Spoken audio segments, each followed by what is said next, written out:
বন্ধুরা দেখুন, এই যে ফুলকপির পাতা দেখতে পাচ্ছেন, এটা ফুলকপির পাতা বাটা করব।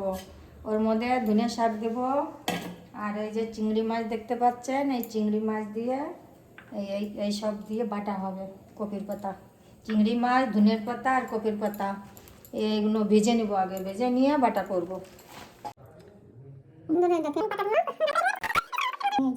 তেল দিয়েছি, তেলটা দিয়ে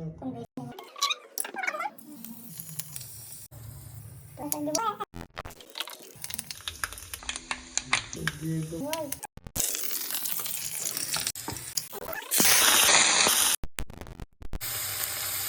দিচ্ছি নুন, তারপরে একটু হলুদ গুঁড়ো, কাঁচা লঙ্কা দিয়ে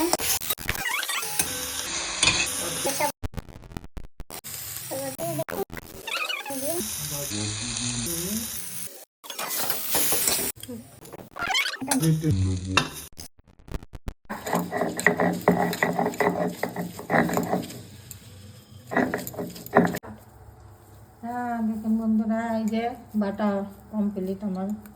এখন দাঁড়ান দাও ঠিক করে, এই যে আমার বাটা কমপ্লিট হয়ে গেছে। এটা দিয়ে এখন ভাত খাবো, খুব সুন্দর লাগে খেতে। এক থালা ভাত খাওয়া যাবে এটা, এই বাটাটা দিয়েই।